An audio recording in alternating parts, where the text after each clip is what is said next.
All right. Here we got Schemeology podcast. Once again, it's been a while. How long has it been? Many months. Been many months. We're back. Many moons. We're back. Yeah, man. We've just been deep in the trenches of scheming. Trenches. Dude, I've been building this brand now. Yeah. For a year. Somehow a year ago, I started Jabroni Capital. And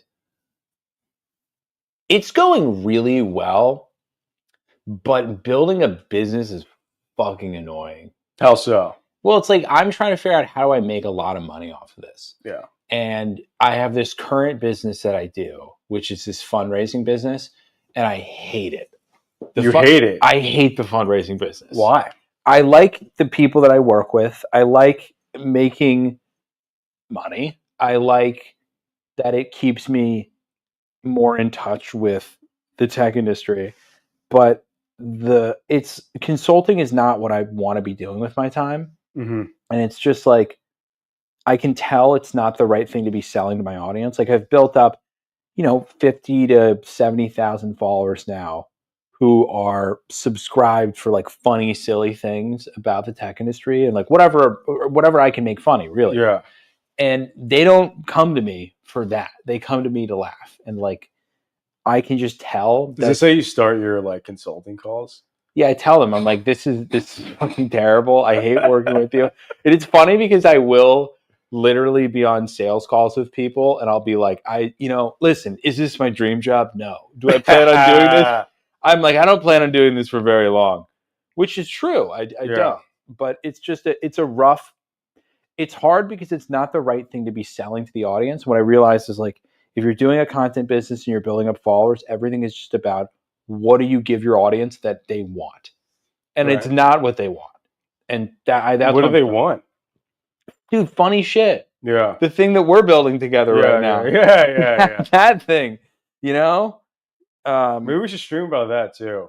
Well, when we launch it, when we launch it, we'll definitely stream it. We got to have a whole stream where we just we just go through people's posts about it. That'd be funny. We could. Yeah.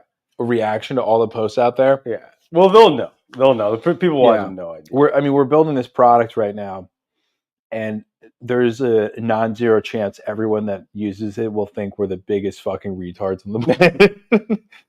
Yeah, I mean, we might actually be the biggest retards. Well, I mean, it's always been at least a 50-50 chance of that being true. But that's interesting, though. I like that topic of like, you're building this business and this brand, and you got to find a way to sell to them. And you have this old way where this is what you've been doing.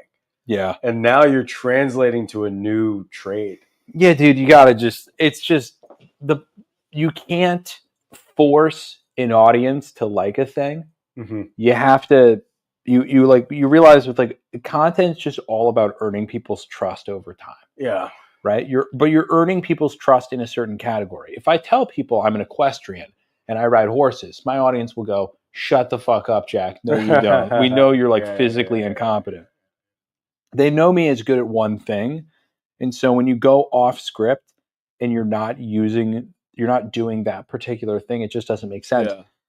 The good news is that I actually make money doing what I'm doing. So like without being negative, like I'll make more this year than I've ever made before. Awesome. Working a job, which is cool, but it's been a knife fight the entire time.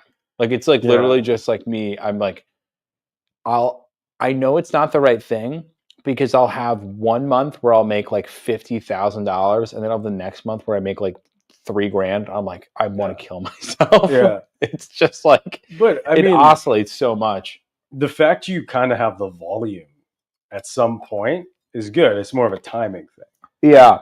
That's what I find so far is like, it's all timing. Like once you get the timing right, it's almost like you're playing this game of like judging the seasons. Cause like there's a season of the 50K and then there's a season of the 3K. Yeah. And then there's the Jack in that season. But Jack's got to be the same. You got to find the Jack in the 50K month and be that all year. Yeah. And then understand that in the 3K month, you got to be that times 2. Dude, all I care about right now is I want to just make the better content. Yeah. But the problem is I have like clients and stuff. So all I want to do is just make funnier, more ridiculous content that gets more eyeballs.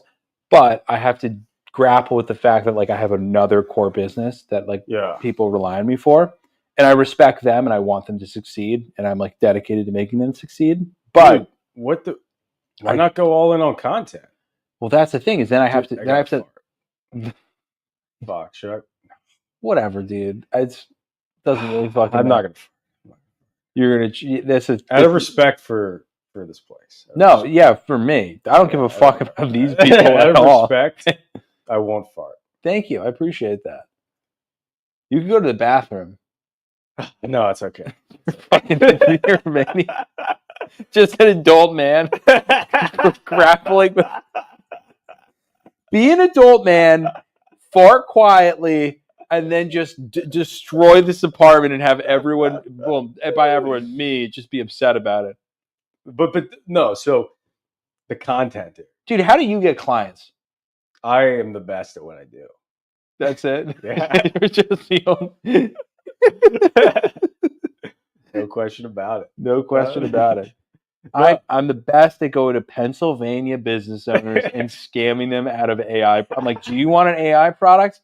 I'm the best in town. I'll build you one. When I make an AI product, what I actually mean is just a paper mache of a little robot, and I send it to them, and I bill them $100K. Yeah. I trap a little person, meaning a midget, in a box. Yeah. And I train them to do tasks, but they're in like a refrigerator box that's painted to look like a robot. And I say, this is my AI model. This is and then we poke them with a stick. Right. And then we just we do some humiliation. Yeah, some sexual humiliation. You're the first person to Pavlovian train an AI model, but it's really just like a human being, just a 3'8" human being in the box. That is ChatGPT. ChatGPT is really just a bunch of Jeets. You know that, right? What's a Jeet? A Pajit. Oh yeah. Oh, they get Jeets in a yeah. I just say you gotta just say Jeets, but they get Jeets in like 1,000 Jeets. Yeah, in a warehouse. Are the Pajits northern India or no? They're southern, middle. Yeah, they're southern. They're southern. Yeah, they're southern. Yeah, they get tons of southern Jeets, and they just whip them. It's crazy how it works. You should go to OpenAI's office. It's crazy. There's one of my favorite mangas and animes. Yeah, is about. It's called Psychopaths, and they have this criminal defense system that analyzes people's likely. It's basically like Minority Report. Like it analyzes how likely you are to commit crime. But it turns out the AI that's doing all of that is just like 500 genius brains that are bottled and linked together, and to create a supercomputer that can like analyze people. Yeah. So that's it. When you're saying it's like that's AI. They just trapped a bunch of Indian dudes and gals just in a room that were good at coding.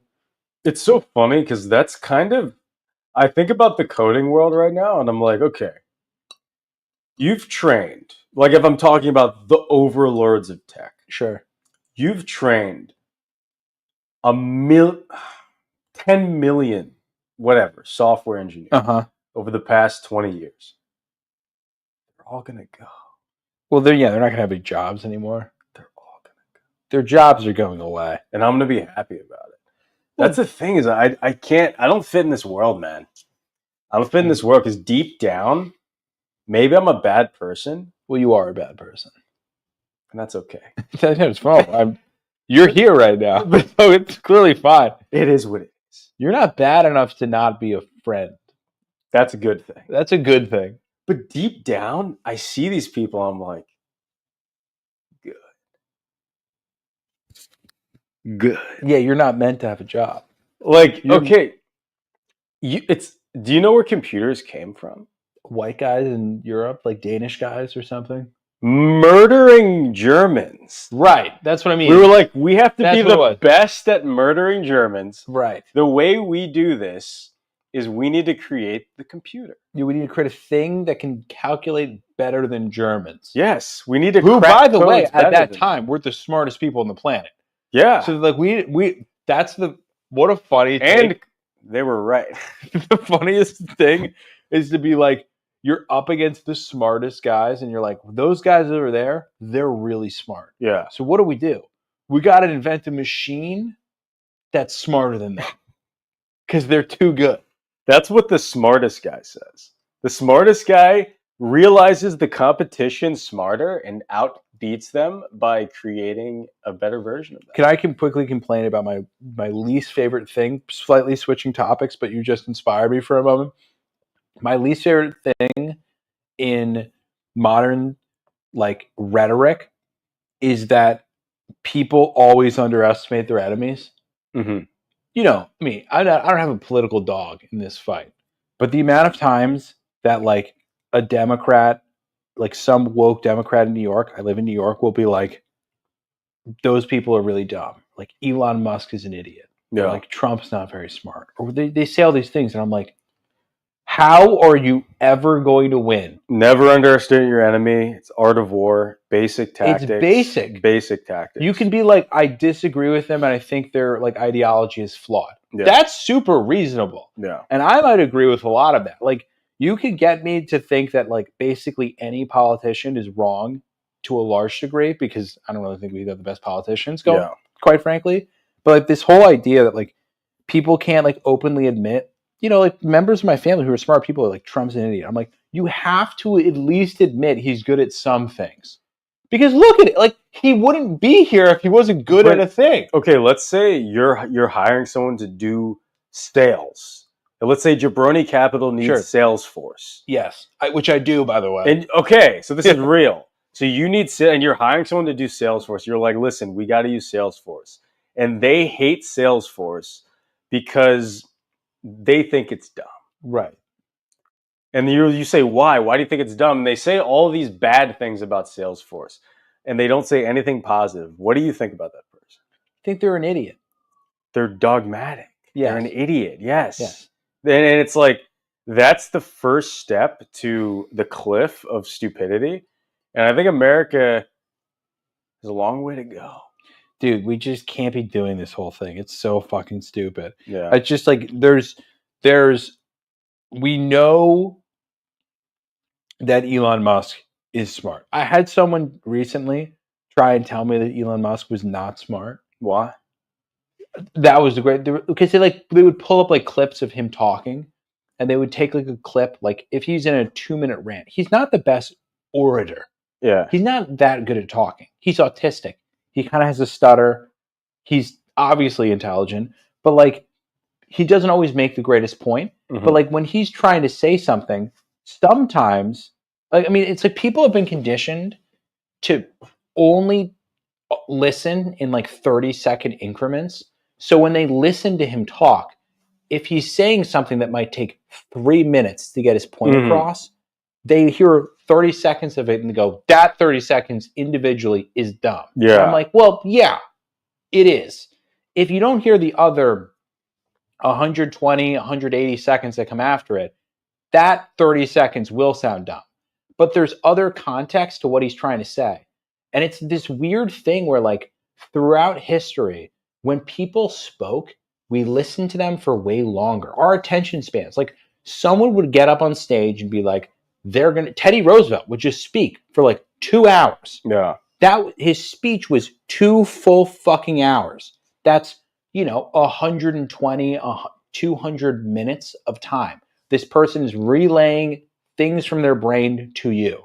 But now we're judging people off of like 30 seconds to 60-second increments. And I'm like, even someone with 180 IQ can sound fucking stupid in 30 seconds. Dude, you know what it is? Or this is something I've thought about for a bit, where people like him have huge ambitions. Sure. And people always judge who you are based on your ambitions. Yeah. And your performance on your ambitions. If he doesn't go to Mars, he's stupid.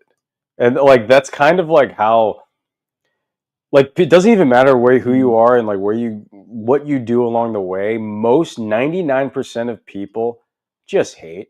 And they always hate if you're not, they wait at the finish line is the classic line about it. And I think he's a great example of that, where it's like he could do everything. Dude, the guy's created tons and tons of awesome businesses.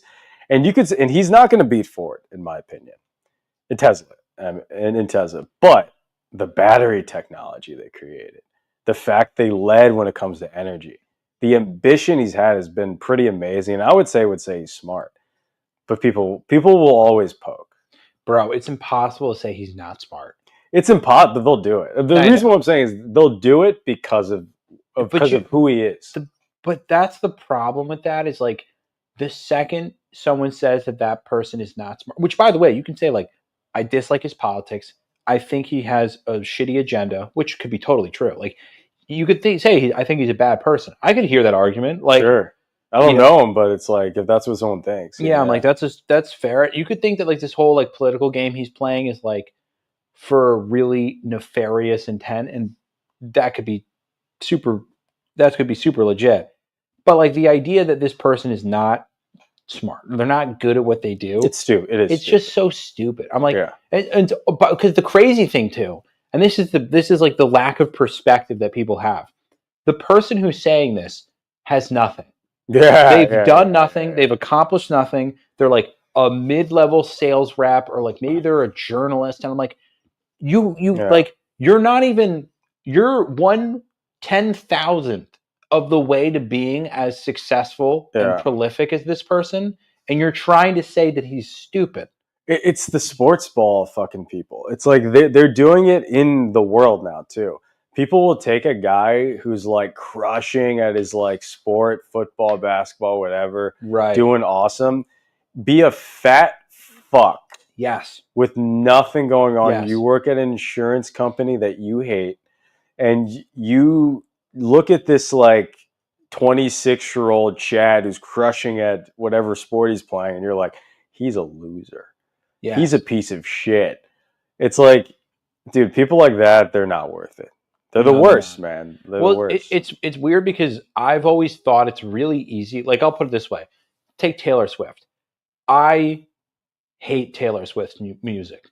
I think it all sounds the same to me. Yeah. I don't think it's particularly like interesting. Don't think there's a lot of depth to it.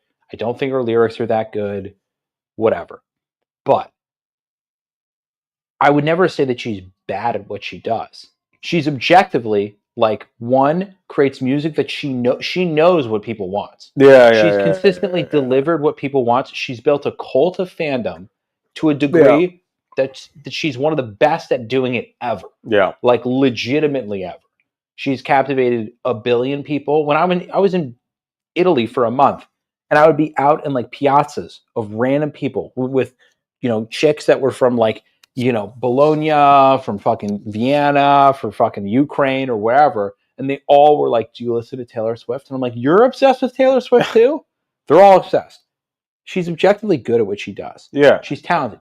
So I can say, your music's garbage. I hate that vibe. I think she's probably just fucking her fans over.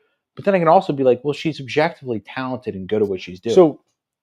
So the argument against that, which is, I agree with what you're saying, but the objective argument against that is the pedantry or the pedantrist or whatever, who would say, well, she's objectively not good at music, and they would use what they think music is, and then they would judge her based on that, and then they'd say, well, Tool is actually objectively right, and then it's like, okay, but what really, when we talk about being good at music, what is actually the standard? Yeah. It's like, is it, because music, is it like literally the symmetry of like, and the harmony, and is it all of that? Because then it's like Mozart's the best forever. Yeah, but is there also like now this market? And people would be like, oh, well, what are the Beatles? We're like, well, the Beatles music at that time was also not that complex. They made they used like very specific chord frequencies, and the depth of their lyrics wasn't always that amazing or whatever, but it was good music, and it was super like palatable. Like, it was so popular. So like that in and of itself is a feat. They were the first like mega band. There'd never been a band as successful. I love the Beatles though. The Beatles are great. I love the Beatles. No, and I think they were musically talented. Like, dude, Paul McCartney, I don't know if you ever knew this, Paul McCartney played drums. He'd never played drums. He picked up the drums to play drums for a Foo Fighters song. Yeah. Yeah. Wow. Literally, like Dave Grohl reached out to him. It's like, I want you to play on this album. And he was like, well, what instrument don't you have? And he's like, well, you're a bassist, so you should play bass. He was like, can I just play drums? And he's like, you're not a drummer. He goes, yeah, but I want to give it a shot. And Paul McCartney at like 82 just played drums. Like recently. Yeah, this was in the last 3 years. Wow. Just picked up the drums and played it. Dude, he is 82. Yeah, he's old as shit. Holy shit. Because, yeah, like, He's old as fuck. John was 2 years older and he died in 1980. And he was 40. So that means he was, oh shit. Dude, he's 82 years old. He's old as shit. Holy fuck. I know. Wow. So this man in his like 70s picks up new instruments. But he's a musical genius. Yeah. Dude, I don't like haters. Dude, I don't like haters either. I think you could be like, it's not for me. If someone's obnoxious and you don't like their attitude, it's fine to criticize them. Like, that's my criticism. Also, sorry, real quick. Well, it's like when people go into another man's arena and they try to like sow discord within his community or within like, I hate that shit. Like, I see that a lot when online communities where it's like people come in and try to like, they try to like siphon off of someone else's like I've seen this there's this one Bible study dude who has a really good following, and you'll see people and it's like over the Bible. It's over like Mark 15:17. Yeah, you didn't see the depth in line 42. No, I guess what I mean is like they're trying to get people over to their thing. Oh, and I'm no like, way. dude, you're like evil. Like I was like Yeah. that's like you're like, and I'll see that, and then I'll see people do that, and I'll see people do it with like, oh, the music is big. It's always competitive. It'll be like someone almost like coming in on like a fucking like they're like trying to siphon off of like someone else's like, oh yeah, musicians do it a ton, like rappers do it a ton. Yeah, it's a shitty culture. It's something I've thought about, especially as scaling up as I scale content. Like, you gotta watch out for that. I'm now thinking about not reading comments anymore. Yeah, people are gonna try to siphon to their meme page. Like they're gonna be like, oh, like because people like doing the competitive takeover thing. Well, it's even like tangentially, like the thing that I'm experiencing now is like there's a lot of people that I'm listening to people make commentary on what I'm writing, right? And the reality is like I write things. I'm the first person to admit that sometimes I publish stuff that I'm like, there's something about it I don't like. I'm missing something. It wasn't that good, but I need to get something out. So I'm going to get it out, right? And that's just what I do. The problem is that people will then submit their criticism to you. And then you're reading like people being like, I think this is amazing. And the next comment will be like, it's the worst thing. Yeah. I had a guy recently who I don't know what no, I know what he got mad at. I was just thinking about what he got. What was it?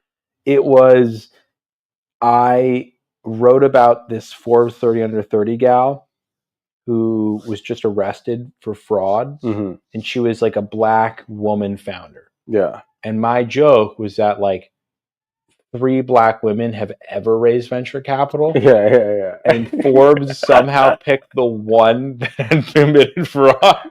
There's a joke in there that I'll do the joke where it's like 33% of Black women founders are frauds. There is a joke in there. Yeah. Yeah. No, but like my point was just like, yeah. And the thing is like, I made this joke and whatever, and people like my fans loved it. But this one guy who had subscribed like in the first 4 weeks. Sorry. I got a fart. Brother, I got a fart. You fucking name. This is retarded. Good luck. This is what I'm dealing with. I literally have a complete retard. who's somehow one of my closest friends, and I decided to do. I'm also in the very corner of the shot. I don't know if you can realize like this is just like the most low fidelity, low quality I got recording to a we could point ever do. when I was like, wow. It was like you only eat meat. Your whole biome is just about to explode at any given point in time. I don't only so I eat like let's get back. Whatever, it's not important. Sorry. What were you saying? But anyway, I made this stupid joke about this like this woman committed fraud.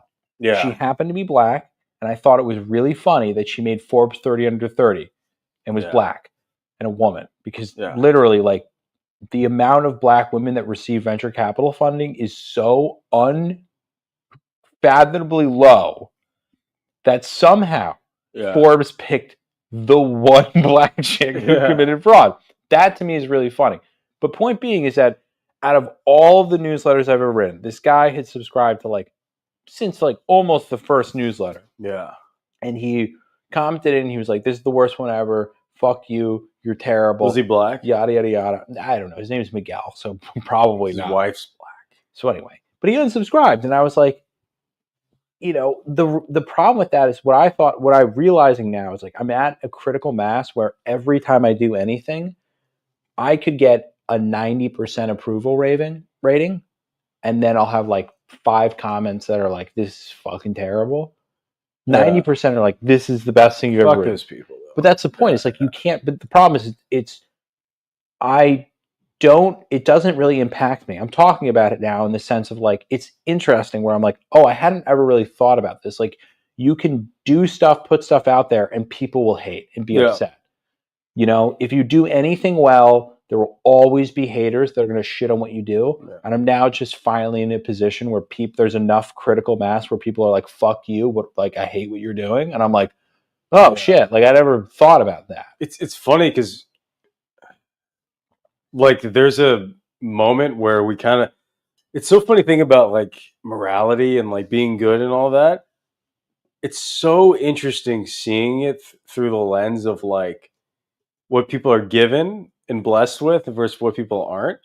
And a lot of people sit on their high horses about a lot of things and they don't understand, like, I guess much is given, much is required is kind of what I'm saying. Yeah. Where it's like, so like people will like poke and poke and poke and then be like, it's like, okay, well, what would you do with like your platform?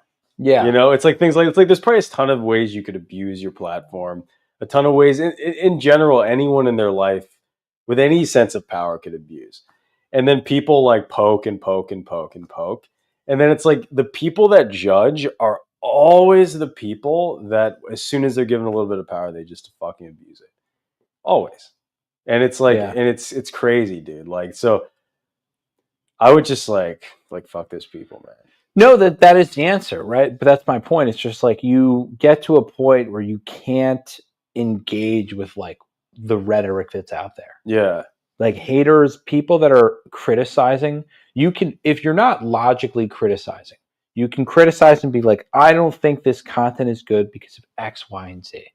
But if you're just emotionally reacting to things and then being like, well, they're just a bad person or they're suck at what they do or whatever, you can't ad hominem. That's dumb, right?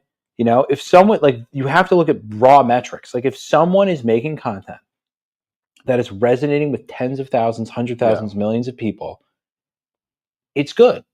Yeah. There's something about it that's good and resonates. You can then say it's hacky, it's not that deep, it's cheap, if they lie, they're inauthentic. That's fair. You can say all that, but like, what I struggle with now is like, you realize that what I'm trying to work on now is like, when I get criticism, if it isn't coming from any logical place, just throw it in the garbage. Dude, I would honestly, if it's on the internet, never look at it. If I were you, like, that's what I'm thinking.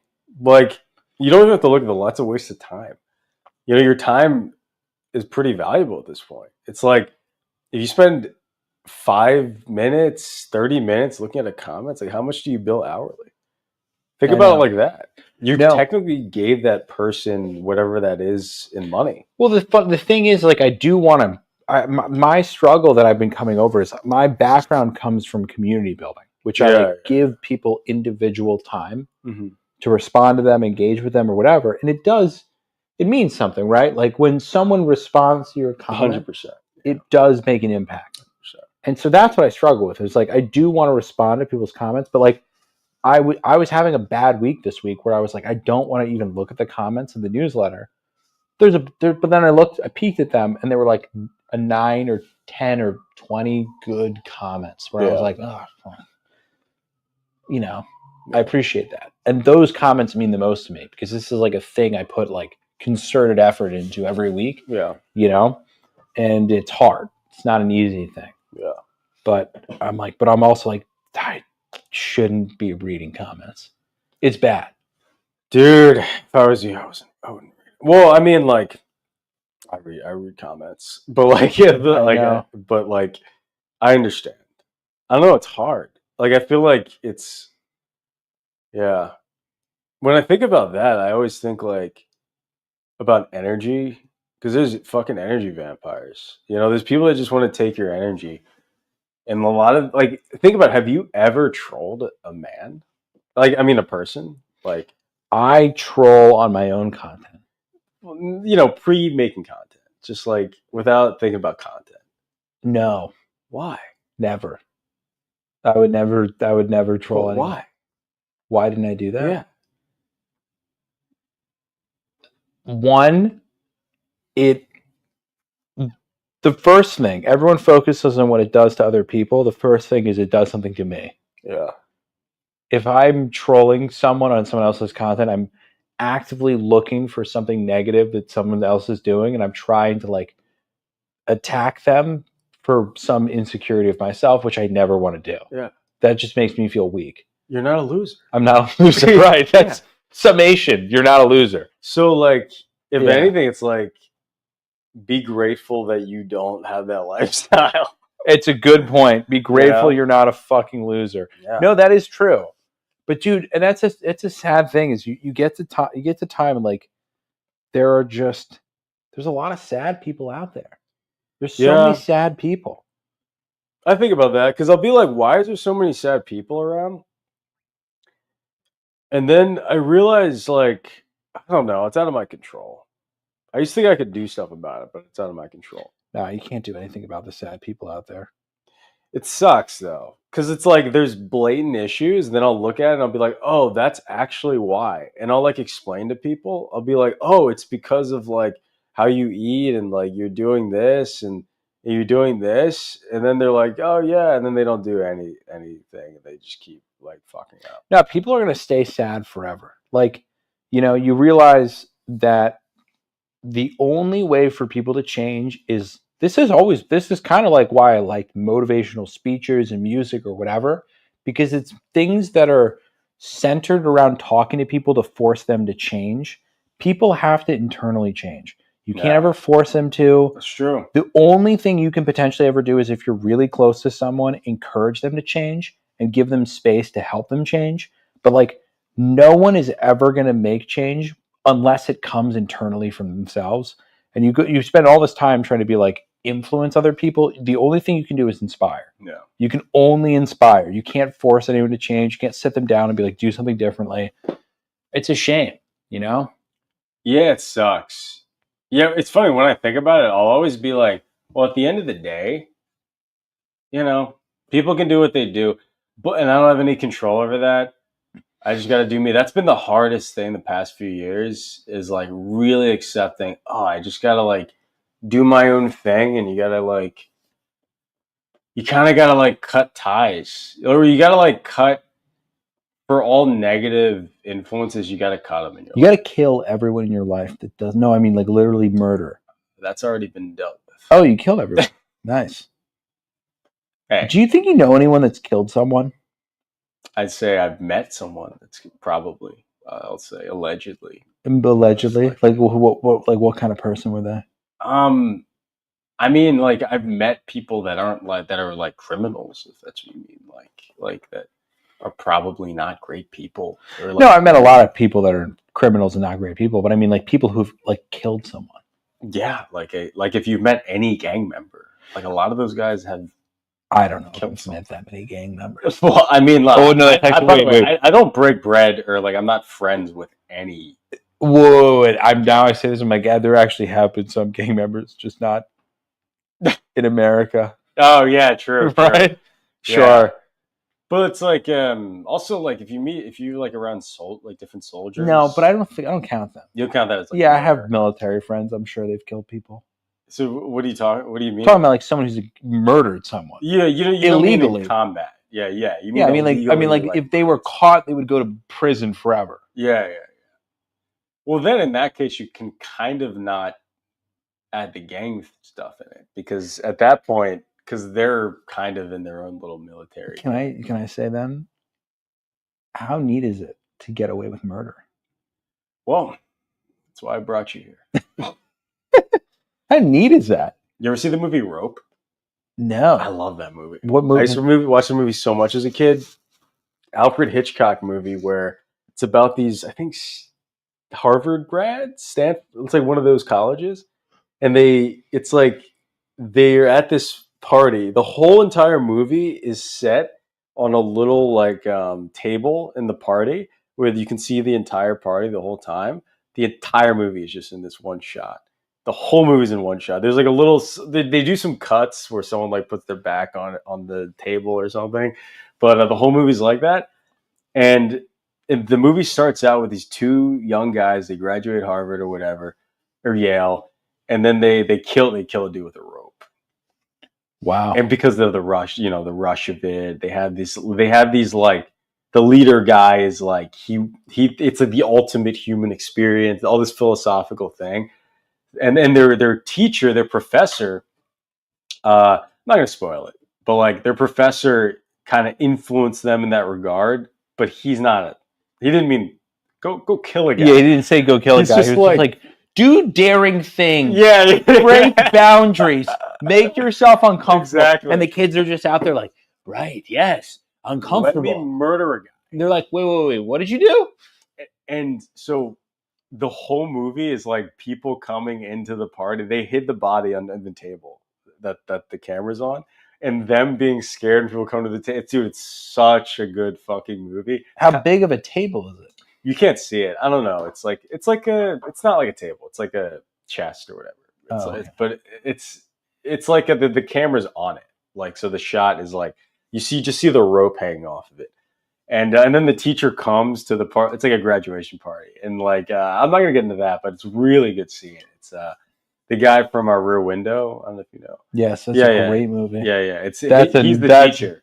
oh really? Yeah. It's a very similar vibe That's to Rear Window. a Real Window is a great movie. I'd say it's as good. It's as good, and it's the same like. Wow. Is it black and white? No.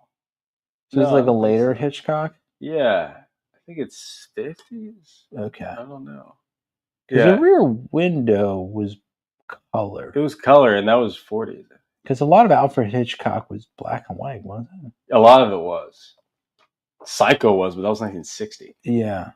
Dude, black and white movies happened for like a while. Like color television was like a huge fucking It's deal. expensive, and it's also like there's an Yeah. artistic element to the black and white. There was. It was just focused mainly on like the raw emotions, the scenes, the setting, or whatever. It wasn't so much like this distraction, Yeah.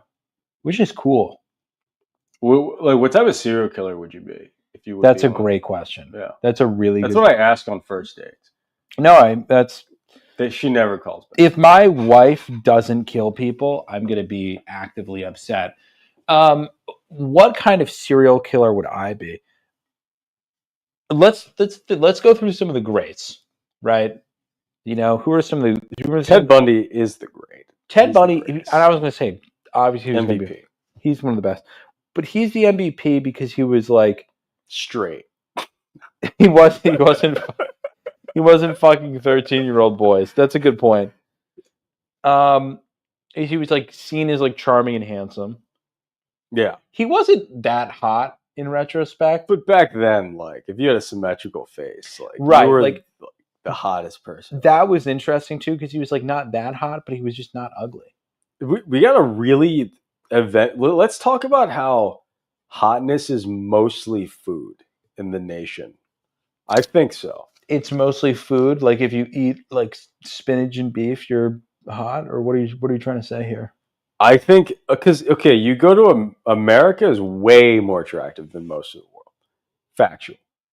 Like, I mean like the attractive places here. I mean like I don't mean I'm not saying averages. I'm not saying averages. But Top of the rich bell people tend to be more attractive because they eat better food and they're more active, Yeah. more consistent, better food. It's the symmetry of the face.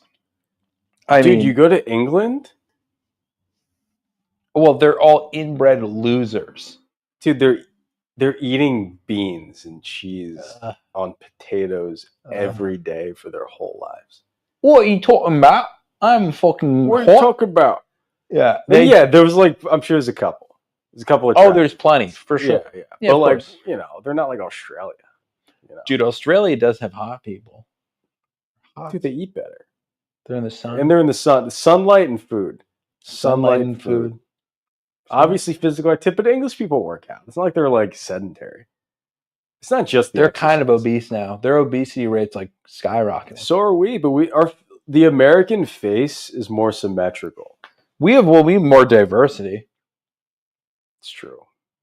And I don't mean just like the last 5 years diversity. We really ramped up the diversity. I don't mean like the English, which are like the last 5 years, they've had like all of a sudden all of their neighborhoods are, crowded with non-Brits. But Nigs? Niggers. Not them. Oh, okay. No, we're talking about the I don't know what the terminology would be, like the really offensive terminology would be for people in the Middle East, but sand niggers. right. I like how we just add on a different term. That's the wiggers. But by the way, that is that inclusive? You know what I mean? Like, of course. You know what I'm saying? Of course. Well, it's just like it's all the same. It's just it's an Indian nigger. I don't know. Huh. Or Asian. This is what we just spent. Asian has to do with rice. What if right now rice nigger? What if? but what's the? What if the rest of our lives? I don't know enough. This is our greatest accomplishment. Is like in the next 2 hours we develop the equivalent of the N-word, but for different races. Why not? No, but I'm just saying it's like. But then the throughout the annals of history, people are looking back and being like, so in 2024, there was a podcast by these two fellows who coined terms. And we use all of them today. Every single term. Every single one of them is native created today. Dude, honestly. Has anyone ever created investigated and created a dedicated book and dictionary of all the most offensive terms? Oh, definitely. One guy's done that. Yes, I can say 100% someone's done that. Someone's done that. Someone's done the dictionary of the most offensive. Someone's done that, and he eats Cheetos. And he spent a lot of time on it. Yeah. A lot of time. It's accurate. It's got to be accurate. He's like, well, actually, so at the time, Beaner originated back in 1983. There is just like, and that he's not happy about the Jews. No, you know that if you ask him about synagogues, he has some comments. We'll be like, well, do you know what happened? Do you actually know how Israel really formed? And you're like, oh no, yeah. It's like geologically. Like they start talking about always in esoteric science. Dude, I'm gonna miss the Jews. What do you mean? You know what I mean. They're going away. Yeah, that's a new one. Dude, they can't go anywhere. All of my favorite people are Jewish. They can't go anywhere. No, but it's funny joke because it's like what do you even where are they going? Like, what are you gonna do with them? There's not many of them. They need to make a comeback. But it's like a guy who likes he's gonna miss them. Yeah, that's actually a great point. It's like he's gonna miss them. Yeah, it's just like I'm gonna be really sad when they're gone. And they're like, whoa, what do you mean? Yeah, for sure. That's very funny. Dude, to be honest, they've never had a booming population, and they've existed for 2,000 and 3,000 years. Maybe. We don't have to get into it. No, but I mean, like, they were at least around 2,000 years ago. I don't trust the whole, like, oh, you can really go back to David. I don't know about that. But I mean, at least Jesus. No, but okay, different Jew. I don't think. Okay, I don't think a lot of these Jays are from the Middle East. Well, because it's like, really, you're from the Middle East. It's kind of a good point. You look Russian. Well, no, I'm thinking 2,000 years. If the Jays went to, like, you know, fucking Northern Europe and settled down there, they get pretty dark. Yeah, but okay, let's say you've had. But also, their religion was, like, more open to, like, converts back then. People were converting. What is it? But dude, it's the same thing with Christianity. Oh yeah, no, Christianity isn't a. It's just like you can no, but that's But they claim theirs is a blood, like that you can go back to David. Well, no, then in that case, I kind of think that's if you go back a certain amount of time, I mean, I just don't. There's going to be a point where they weren't bloodline, and it's all through the mom. It's like, okay, you can convert. I don't know. Oh, I see. I understand. But I was going to say, if you the thing is with any religion, if you go back long enough to, like, my lineage, say I'm Jewish, if you go back 4,000 years, there's no Jews. Yeah. Also, we don't know much. Wait, were Jews around 4,000 years ago? I don't know. When were they? Listen, written history, we don't know much of anything. That's always my problem, BC. Dude. That's always my problem. And they're like, well, here's how the Egyptians built the pyramids. I'm like, how the fuck do you know how the Egyptians built the pyramids? That's 6,000 years ago. We don't even, the story of Rome starting in like 700 BC-ish, we don't even really, the Romulus thing is kind of made up. Yes. Like, it's kind of like, it's basically mythology. Him and his brother were raised by wolves. It's like, okay. No. Like, he grew up in, like, Romania or something. They were probably just, there's a tribe and there was two twins, and like it seems like they did fight each other, like the twins, when they got older. But maybe. But dude, that's why I always said, like, do you know how easy it would be 2,000, 3,000 years ago if you and I sat down and you're like, bro, I have a good idea. Let's just make it all up. What if we make up a story and we convince all the retarded people around us to believe it? Like, we could get thousands of people, and then by the way, no one knows how to write. Yeah. 8 people on the planet know how to write. And you get, like, 2 of them to write down the story of Jesus. And then all of a sudden they're like, this happened. And everyone's like, well, it's written down, so it must have happened. Well, the Jesus gets complicated. I'll give you Jesus. You take Jesus. The reason why... But I'm saying this applies to anything. Okay, it does apply to anything. But the reason why, Jesus, my boy. No, I understand. No, but the reason why is because the difference there is those accounts were they were heavily written about. 200 years after Jesus died. In the Times, like as well, but they were heavily written about 200 years after Jesus died. Yeah, there's no account earlier than like 150 years after Jesus died, recorded. But okay, there's just saying. No, that's true. That's true. And then also, like, I'm not going to sit here and be like the full theologian on Jesus Christ. And in fact, the belief he was probably the man. Well, the belief and faith in Jesus isn't just like literally having the actual word. A lot of it is just faith. Like, a lot of it is belief. Yes. And belief in the word, which is like through the Bible. So, a lot of that doesn't matter anyway. But your point is fair of like, yeah, you can just make shit up. But like, dude, L. Ron Hubbard made things up, and there's evidence he was alive. Yeah. Like, my grandfather was a grown man when this guy was alive, and now it's one of the wealthiest religions on the planet. But the truth is eternal. That's the one thing I love about history, though. Yeah. Is that, like, everything that's true can't die. Yeah, I mean, eventually, what do you? Well, Like what? Like I guess like well, I mean, there. Put it this way, there was a bug from 100 million years ago that was around, and it lived for 100 million years. Then it went extinct, and there's no fossil records. That truth is dead. I mean more about the human existence, the human experience, and because it's like if truth dies, we die. If we don't know how calculus works, we die. Like based on the systems we've developed up to this point. Like if we don't proliferate, if we don't follow the truth, there is no humanity. That is what develops our consciousness anyway. We may not be following the truth now. No, but we might be dying. And the faith in Jesus is that Jesus is the truth. But you know what I mean? No, I do that's like the link there. No, that's why it's like no, you are right about the time. It is like there's the accounts aren't 100%.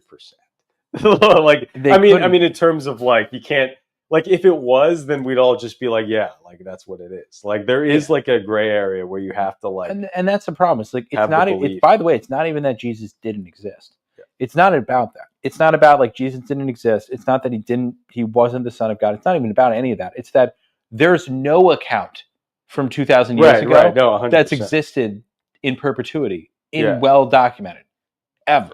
Yeah. So it's just always so interesting whenever people, especially like archaeologists, historians, whoever study that time, are like, this is what happened. And I'm like, bro, the only way that I think we can accurately view the past is our best guess, our theory of what happened.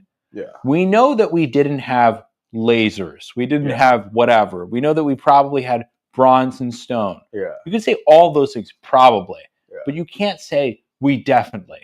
Because we have no evidence from that period of time. So it's crazy that we call this science and then we're like, this is how it was. And I'm like, but that's not science. Yeah. You saying that is completely unscientific because there's no evidence that that things happened because all of it is gone. And it's also the people that hold on to a lot of the archaeological, and they do the chase, which is fine. Because like it's anthropology is awesome. Sure, like, it's all sick. It's a great, but people that really I think cling on to it in an ego way, like dogmatically. Yeah, dogmatically. There's always something where they're not in as much fascination like with the truth in the present, because it's like I always think of it as like it's the whole. It's like there's critical moments that just make everything about right now. Sure. If you get a call that you're going to die in 4 months, nothing matters. No. You don't care about any arguments you had that day. And like, I always find like that is what the real world is. Yeah. And it's like we're operating under, and I think a lot of depression in our time is people so disconnected from the real world. It's like, how depressed are you when you know you're gonna die the next day? It's like depression doesn't exist in the same way. You have agony, suffering, you have all these like present emotions. Yeah. Depression is like lingering with with what you think and your thoughts, and it's just all bullshit. Like it's like the lingering thoughts of the past. It's depression. A good point. You can't. You're obsessing over what was. There's a great quote. I think it's from Kung Fu Panda. All right, guys. Hear me out, and then we can't end it because it's stupid. But it was like, but the thing is like it was like the past is history, the future is a mystery, and the present is a gift. I like that. That's why they call it the present. I like that a lot. Yeah. And the whole point is just like you don't know. Yeah. Yeah, and I don't think it's from Kung Fu Panda. I think they just used it in Kung Fu Panda. That's fine. We'll give it to Jack Black. You give it to Jack Black. Jack Black once said. Jack Black once said. Dude, whatever happened to Jack Black? He's dead. No. No, I don't know. You're like, I killed Jack Black. I killed Jack Black. No, he's like, you know, He's just like doing that. Like he has that like band, I loved that band when I was a kid. Tenacious D. I knew all their songs when I was in middle school. Dude, Every fucking Jack song. Black is the fucking man. I guess. I don't know him in real life. Oh, I don't know, man. I just mean like in terms Dude, what of if like, he beats his kids? I don't give a fuck about that. I'm just talking about content wise. Dude, what if he like murdered a Chinese guy in 1993? He still, I don't know. School of Rock is still pretty good. It's true. You know, Maybe that guy needed to die. that's what I'm thinking. Like, you know, Michael Jackson probably was a little bit of a diddler. I think he. I don't want to. I don't know if he was. I don't know if he was, because but Macaulay I Culkin. really think he did though. Macaulay, Mostly because of the weird room stuff. Yeah, Macaulay Culkin swears He swears that he didn't. Whoa. He was like, dude, Michael Jackson hung out with me all the time. And he like came out of defense. He's like, no, Michael Jackson was a man. He was like, Macaulay Culkin was like, everyone was trying to fuck me. Michael did it. Whoa. Which, by the way, is a huge endorsement. Because I don't know if you ever remember Macaulay Culkin. He was like the cute kid. A lot of people were trying to fuck him. Everyone was trying to fuck him. And that's crazy because like... And he hung out alone with Michael Jackson a lot. What were these people doing with their kids back then? They were just like, dude, imagine you're like some Wisconsin mother and you're like, Michael Jackson comes to her and says, hi, Michael Jackson. I'm the most famous person of all time. I want to hang out with your son. They're like, dude, you did it. Michael Jackson. No. You know that 9 out of 10 parents were like, what? No, not, dude. If you let your kids act, you did not give a fuck about your kids. Okay, so there is the filter of like the acting. Yeah, you're because acting, like the parents of actors abused their children. They stole their money. Yeah. It was like the most common thing that happened. That's so weird to like raise your kid to like siphon money out of them. It's basically slavery.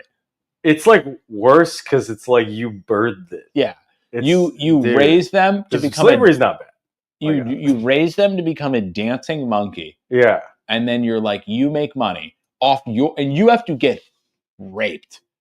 And then the only thing that you have is the money, but I just spent it on a new fucking Land Rover. Right. That's the darkest thing I've ever heard. It's actually really dark. It's so dark. It's so dark. You, at 11, you go work on the Cosby Show. Yeah. You make $4 million. You get molested by Bill Cosby. And then you're traumatized. You're fucked forever. But you know what you're thinking? Well, I guess at least I have all this money that I can live off of. Know your dad, he just bought a trailer. And then your mom's like, well, no, first of all, it's not your money, it's our money. Because I raised you and I put food in your tummy that allowed you to get raped by fucking Bill Cosby. I raised you excuse and all that is the worst thing. That's the worst thing of all time. It's like, well, I put food in your belly so you could go to set and get raped by Bill Cosby. It's all right? Like, especially once you really see how much the government gives people for having kids and like how much like people will have kids to get free money straight up and like abuse that system. Well, let's be abundantly clear that I don't think either of you would have wanted to live in those childhoods. No. No, I think your mother, who is eating spinach to make you smart, gave you a pretty nice life in comparison. Yeah, no, of course. But what I mean is like people will use that excuse of like people will like abuse their kid and be like, oh, but like, you know, I fed you.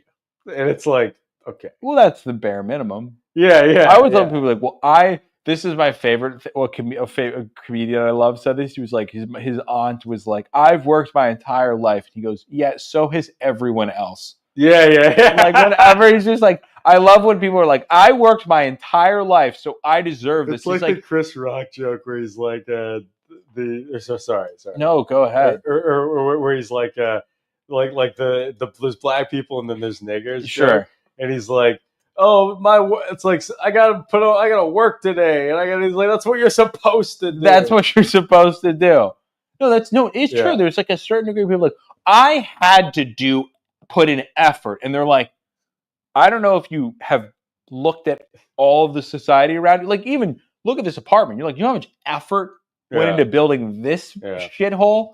Like, this isn't even a nice place. Like, it's pretty nice, but like, this is like, it's like maybe in the top 20% of places you could live in New York. Yeah. It's like kind of nice. The level of effort that went into building this thing, it's a lot of effort. And then people are like, I had to try. And I'm like, yeah, well, first of all, it's called life. It's not called happy fun time. It's survival. And dude, and it's like, oh man, well we talk about like problems of the day. The fact some people are disconnected from the fact that we have to survive, that's gonna be some blowback. It's going to be a problem. That's gonna be some blowback. Because no one's ready for the reality that like all that we're experiencing right now is the luxury of society. Yeah. Society's pretty sweet. Yeah. Whenever people are like, I hate the world that we live in, I'm like, no. Let's be clear. Yeah. I think the politics is lame. These politicians suck, whatever. But this whole situation where like you and I like went to a gym today, Yeah. like no one tried to murder us and Yeah, take our yeah, stuff. We walked out to a store and bought sandwiches. We have money that we can securely pay By the way, for. walking around here, totally fine. It's fine. More than fine. No, actually, at this point, it's pretty much just yuppies in right. 90% of Risk is Brooklyn. almost Like, zero. Risk yeah, is yeah, almost zero. yeah. We could sleep outside. Yeah. If we fell asleep on the street outside, we'd be fine. You'd be fine. We'd be fine. Yeah. That Anyone afraid of New York? yeah, that cannot be. That can be not. That has to be properly assessed and appreciated. Yeah. Where people are complaining about stuff, I'm like, no, it's pretty sweet. Yeah. Like this whole situation, like we live in Brooklyn in the United States. It's the safest it's ever been. We have money. No one's trying to rape us. If they do, they'll be shot and killed, right? Like, and it's so funny because like, oh, like the entitlement's crazy, but I think about it and I'm like, well, hey, at least you have the right to feel entitled and complain on that. That's another good point. Awesome. You know, we have a society where you're allowed to be upset. Yeah. Because there's a lot of places you're not. You're not and, allowed to be. It's like a cycle. I always think of it as like it's almost like a cycle of how countries are. Yeah. When you're on top, you have the ability to have people not disciplined. And the amount of people not disciplined reaches a certain point. And then it destroys your country.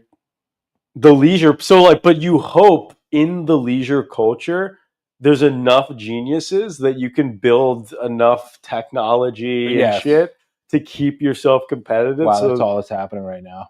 Well, that's happening in Rome. Dude, those motherfuckers worked a third of the year in Rome.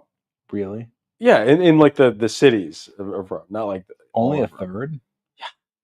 These I mean, like, I don't know if that was average. That's just what I've heard. I don't know if that's like the average citizen, but I would hear that like if you had a trade, you just work, and then they had gymnasiums or they had all these like hobbies and like shit people would do. Leisure was incredible. Of course, these people were producing like all this art and like it's like that's what happens. Yeah, when you have all that leisure. It's such a good point. And also but the work they're doing isn't like fucking emailing. Like it's not like No, it's craft. It's like I make pottery and bows. And yeah. I have a buddy who's like shipping goods from the Middle East. So I'm like, I meet him at the ports on Tuesdays and we get goods there. And also they didn't have like hours, craftsmen don't, when I say a third, I don't mean like, they didn't clock in back then. Right. It was just like, I have to get this amount done. Yeah. Right. No, that's a good point. And also it's like, okay, it's all surplus is spoils of war. Like fact. Once you have money, before money, when you have barter, you have infinite. You don't have the mechanisms for more in your society. You don't have rationalization. So it's like there's no division of labor. There's no capitalism. So there's no like we have to keep making more. So, but once you have that, all excess is from war, and that's not even that's just facts. That's just how the economics comes from it. And Rome dominated everybody in war for 2,000 years. So they get to have some cities where you don't work. It's great.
we have to end this. Our mic is muted. Bye.